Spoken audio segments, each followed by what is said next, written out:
Hello, story lovers. Welcome back to my channel, Prema Pallaki Part 70.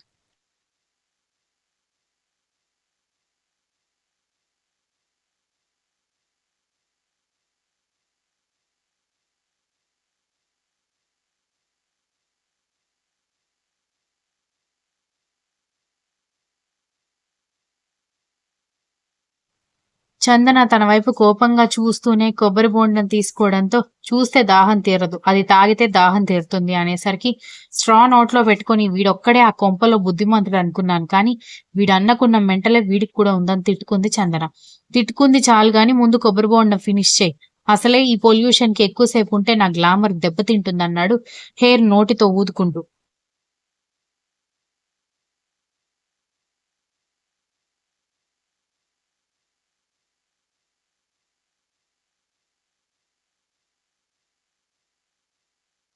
చందన దగ్గర నుంచి ఎలాంటి response లేకపోవడంతో శివ ఆమె వైపు చూసేసరికి ఐబ్రో రైజ్ చేసి చూస్తూ, అమ్మాయిలు కూడా నువ్వు చేసినంత ఓవర్ యాక్షన్ చేయరు, నీ అంత బిల్డప్ ఇవ్వరు తెలుసా, గ్లామర్ అంటే గ్లామర్ అనుకుంటూ కొబ్బరి బోండా ఫినిష్ అవ్వడంతో పక్కన పడేసింది చందన.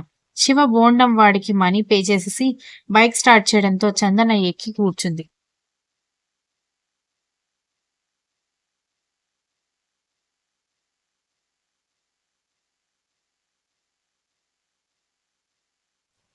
ఇంటి ముందు చందనాన్ని డ్రాప్ చేసి శివ వాళ్ళ ఇంట్లోకి వెళ్ళిపోవడంతో కోపిష్టి ఫెలో అని తిట్టుకుంటూ లోపలికొస్తుంటే బాల్కనీలో పూల మొక్కలకి నీళ్లు పోస్తున్న మైథిలి అది చూసి కిందకొచ్చి శివబావ బైక్ మీద వస్తున్నావేంటే అంది.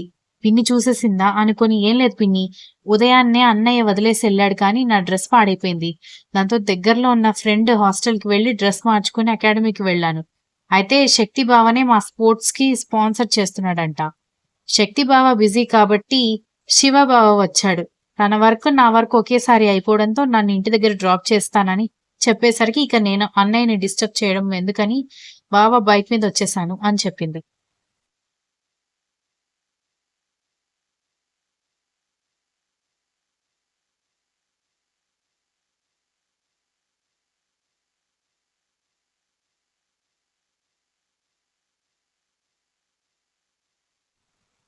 మంచి పని చేసావులే, నువ్వు కూడా మీ అన్నయ్యలు మీ అక్కలాగా తిక్క తిక్కగా ఆలోచించకుండా అందరితో స్నేహంగా ఉంటున్నావు, నాకది చాలని కూతురు భుజం చుట్టూ చేతులు వేసి ఇంట్లోకి తీసుకెళ్లిపోయి ఫ్రెష్ అయ్యిరా, నేను ఈ లోపు కాఫీ పంపిస్తానని కిచెన్ లోకి వెళ్ళిపోయింది.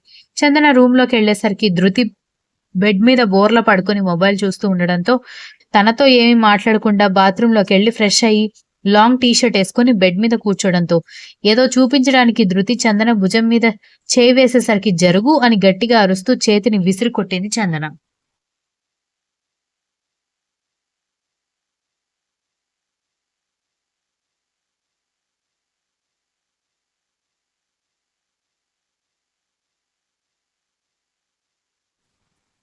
సడన్ గా ఏమైందే, కరెంట్ షాక్ కొట్టినట్టు అలా రియాక్ట్ అయ్యావు ఏంటని అడిగింది ధృతి అయోమయంగా.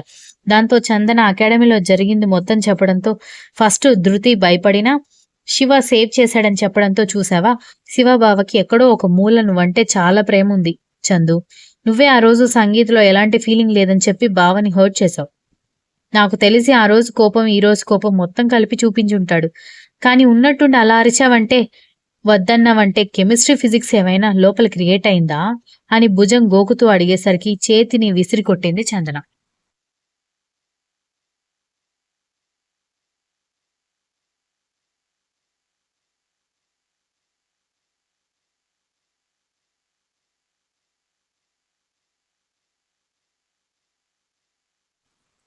కెమిస్ట్రీ లేదు, ఫిజిక్స్ లేదు, బయాలజీ లేదు, అసలు నేను శివబావతో క్లోజ్ అవ్వడానికి రీజన్ శక్తి బావకి ఎగ్జాక్ట్ ఆపోజిట్ గా ఉంది, అంటే శక్తి బావకి తిక్కుంది, శివబావకి తిక్కలేదు, శక్తి బావ బాగా మెంటల్ ఫెలో, శివబావ చాలా స్మూత్, ఇలా ఈ క్వాలిటీస్ ఉన్నాయని క్లోజ్ అయితే ఈ రోజు ఒరిజినల్ బయట పెట్టేశాడు తెలుసా, పైగా శివబావ హర్ట్ అవుతాడని తెలిసినా అలా చెప్పడానికి రీజన్ వంశీ అన్నయ్య అంతకుముందు తను నా విషయంలో ఎంత ఇన్సెక్యూర్ గా ఫీల్ అవుతున్నాడో తెలియడం వల్ల, పైగా నా ఫస్ట్ కిస్ దొబ్బేశాడు సచ్చినోడు అని రాగం అందుకోవడంతో ధృతి నవ్వలేక చచ్చిపోయింది.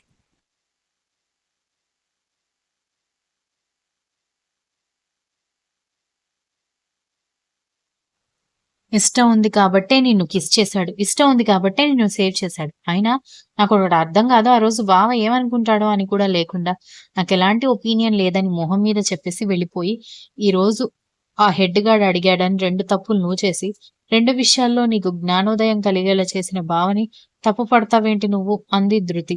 చందన ఆ లెక్చర్ మొత్తం విని ఏదో స్ట్రైక్ అయినట్టుగా సేమ్ క్వెషన్ నిన్ను కూడా అడుగుతాను. అక్క మరి నువ్వెందుకు అలా చేశావు? అని అడిగింది.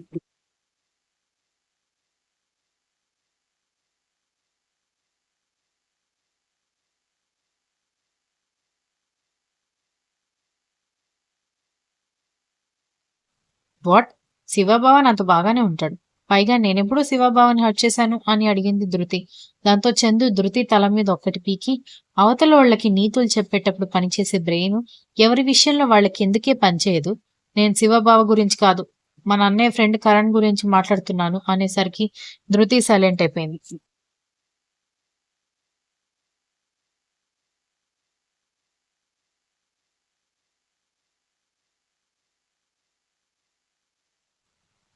ఎందుకు సైలెన్స్? ఇంతసేపు క్లాస్ పీకావు కదా! ఇప్పుడు ఆన్సర్ రావట్లేదా? శివబావ విషయం వేరు, అతని విషయం వేరు చందు అంది ధృతి విసుగ్గా. ఎందుకు వేరవుతాయి? ఎలా వేరవుతాయి? ఇక్కడ శివబావకి నేనంటే ఇష్టమని నువ్వెలా అర్థం చేసుకున్నావో, కరణ్ గారికి నువ్వంటే కూడా అంతే ఇష్టమని మా అందరికీ అర్థం అవుతోంది గాని అదెందుకు నీకు అర్థం కావట్లేదు అంది చందన.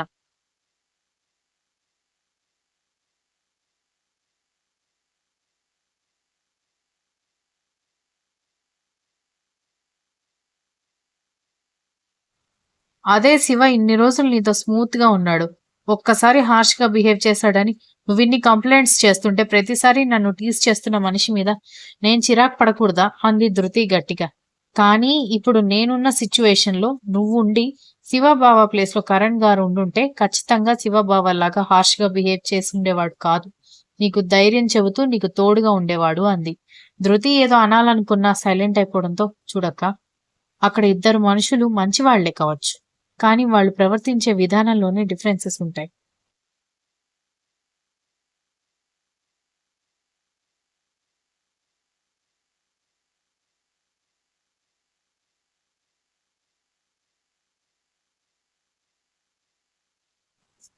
శివబావ నార్మల్ గానే ఉంటాడు. కానీ టైం వచ్చినప్పుడు హైపర్ గా ఉంటాడు. కానీ కరణ్ గారు నార్మల్ టైంలో హైపర్ గా ఉంటారు. కానీ సిచ్యువేషన్ కి తగ్గట్టుగా ప్రవర్తిస్తారు. అండ్ నువ్వు మర్చిపోయావేమో, దితి అక్క పెళ్లిలో అన్నయ్య వాళ్ళు ఎంత పార్ట్ అయితే తీసుకున్నారో అంతకి డబుల్ పార్ట్ కరణ్ గారే తీసుకున్నారు. తన ఫ్యామిలీ కానప్పుడు తాను అంత కష్టపడాల్సిన అవసరం లేదు. పైగా నిన్ను టీజ్ చేశాడేమో గానీ ఎప్పుడు తప్పుగా ప్రవర్తించలేదు.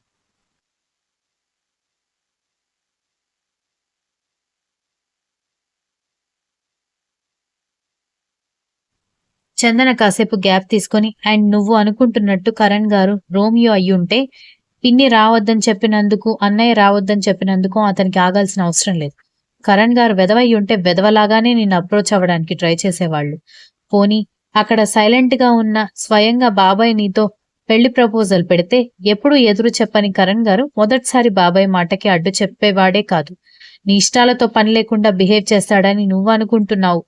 నీకిష్టం లేకుండా నీ లైఫ్‌లోకి రాకూడదని అతననుకుంటున్నాడు.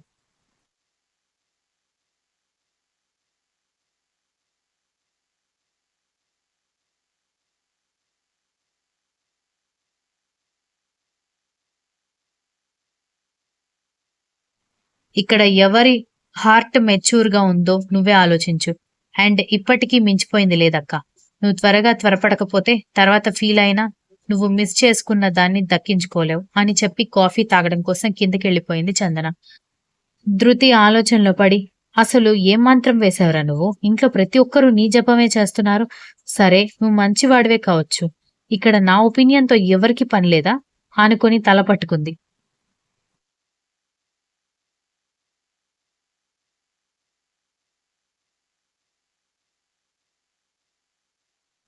ఇంతలో ఫోన్ రింగ్ అవ్వడంతో లిఫ్ట్ చేసిన తనకి మరొక 3 రోజుల్లో మీరు వైజాగ్ వచ్చి కోర్స్‌లో జాయిన్ అవ్వాలి. ఇదొక 1 మంత్ కోర్స్. దీంట్లోనే మీకొచ్చిన బేసిక్స్ చెక్ చేసి మేము నేర్పించేది నేర్పిస్తామని చెప్పి కాల్ కట్ చేశారు. Continuous. If you like the story please like, share, comment and don't forget to subscribe.